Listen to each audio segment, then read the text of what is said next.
For decades, scientists warned us about the dangers of global warming. Their predictions spoke of tipping points, thresholds that once passed would trigger irreversible changes and threaten our way of life on Earth. We had a choice. Some businesses and governments changed their policies to avert the climate crisis, but many more refused to accept the truth. The climate changed faster than we could.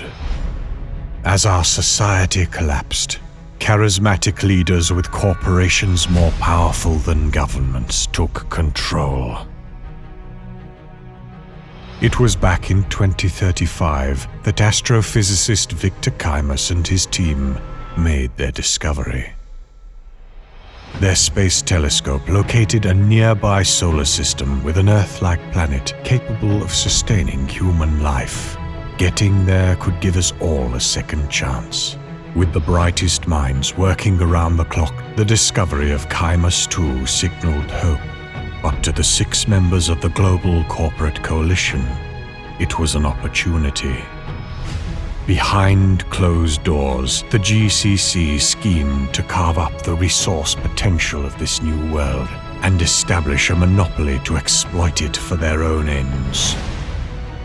Our corporations sold the public the dream of this new world, then leveraged their hope to fund and build the first interstellar spaceship, known as the Intrepid.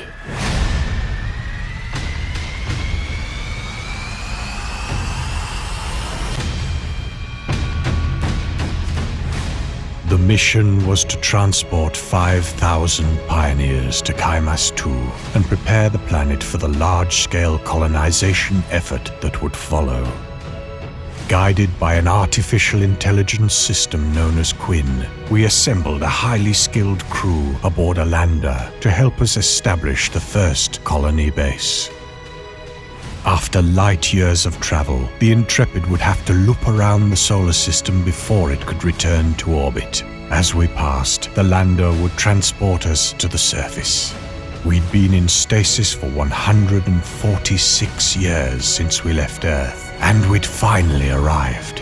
But as we entered the atmosphere, our navigation system was knocked offline, sending us hurtling towards the surface. We'd come all this way, only to suffer a terrible crash. Many of our crew died on impact. For months, we've worked tirelessly to construct the colony base, but differences in our corporate agendas have caused tensions to rise.